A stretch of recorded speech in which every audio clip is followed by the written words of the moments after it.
Hi hello ನಮಸ್ತೆ. Big boss ಮತ್ತೊಂದು ವಿಡಿಯೋಗೆ ಎಲ್ಲರಿಗೂ ಸ್ವಾಗತ. ಈ ವಾರ 9 ಸ್ಪರ್ಧಿಗಳ ಪೈಕಿ 5 ಜನ ನಾಮಿನೇಟ್ ಆಗಿದ್ರು.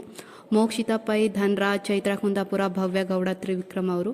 ಹಾಗೆ ಬುಧವಾರದಿಂದ ಇಲ್ಲಿವರೆಗೂ ವೋಟಿಂಗ್ ರಿಸಲ್ಟಲ್ಲಿ ಫಸ್ಟ್ ಪ್ಲೇಸಲ್ಲಿರೋದು ಮೋಕ್ಷಿತಾ ಪೈ ಅವರು. ಇವರ ಸ್ಥಾನನ ಯಾರೂ ಬೀಟ್ ಮಾಡೇ ಇಲ್ಲ. ಹಾಗೆ ಇವರಿಗೆ ತುಂಬಾ ವೋಟ್ ಬಂದಿದೆ. ಈ ವಾರ ಕಮ್ಮಿ ಅಂತೂ ಆಗಿಲ್ಲ. ದಿನದಿಂದ ದಿನಕ್ಕೆ ಅತಿ ಹೆಚ್ಚು ವೋಟ್ ಪಡೆದುಕೊಂಡಿರುವ ಸ್ಪರ್ಧೆ ಅಂದರೆ ಮೋಕ್ಷಿತಾ ಪೈ ಅವರು.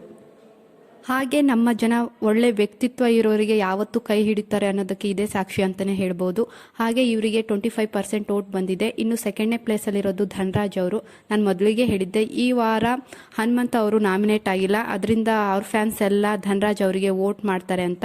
ಸೊ ಇವರಿಗೆ 24% ವೋಟ್ ಬಂದಿದೆ. ಹಾಗೆ ಇವರು ಸೆಕೆಂಡ್ನೇ ಪ್ಲೇಸಲ್ಲಿದ್ದಾರೆ. ಇನ್ನು ಥರ್ಡ್ ಪ್ಲೇಸಿಗೆ ಬಂದರೆ ತ್ರಿವಿಕ್ರಮ್ ಅವರು ಇದ್ದಾರೆ. ಇವರಿಗೆ 22% ವೋಟ್ ಬಂದಿದೆ.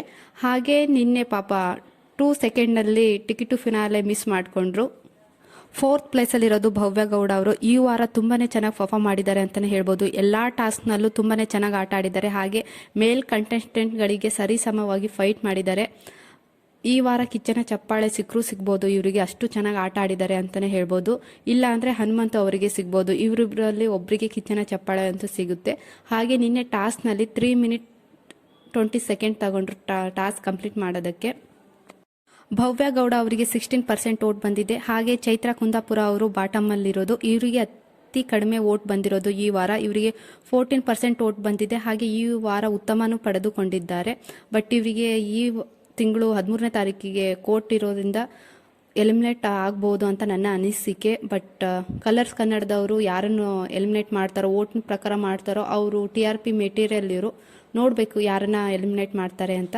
ಹಾಗೆ ಈ ವಾರ ಒಂದೇ ಎಲಿಮಿನೇಷನ್ ಇರುತ್ತೆ ಅಂತ ಅಪ್ಡೇಟ್ ಬಂದಿದೆ. ಹಾಗೆ ನೆಕ್ಸ್ಟ್ ವೀಕು ಒಂದು ಎಲಿಮಿನೇಷನ್ ಇರುತ್ತೆ. ಹಾಗೆ ಮಿಡ್ ನೈಟ್ ಎಲಿಮಿನೇಷನ್ ಇರುತ್ತೆ ಅಂತೆ. ಹಾಗೆ ಈ ಸೀಸನಲ್ಲೂ ಟಾಪ್ 6 ಮೆಂಬರ್ಸ್ ಇರ್ತಾರಂತೆ. ನನ್ನ ಪ್ರಕಾರ ಟಾಪ್ 6 ಅಂದರೆ ಹನುಮಂತ, ತ್ರಿವಿಕ್ರಮ್, ಉಗ್ರಂ ಮಂಜು, ರಜತ್. ಹಾಗೆ ಫೀಮೇಲಲ್ಲಿ ಮೋಕ್ಷಿತಾ ಪೈ ಹಾಗೆ ಭವ್ಯ ಗೌಡ ಅವರು ಇರ್ಬೋದು ಟಾಪ್ 6 ಅಲ್ಲಿ ಅಂತ. ನಿಮ್ಮ ಅನಿಸಿಕೆ ಟಾಪ್ 6 ಅಲ್ಲಿ ಯಾರು ಇರ್ಬೋದು ಅಂತ ಕಮೆಂಟ್ ಮಾಡಿ.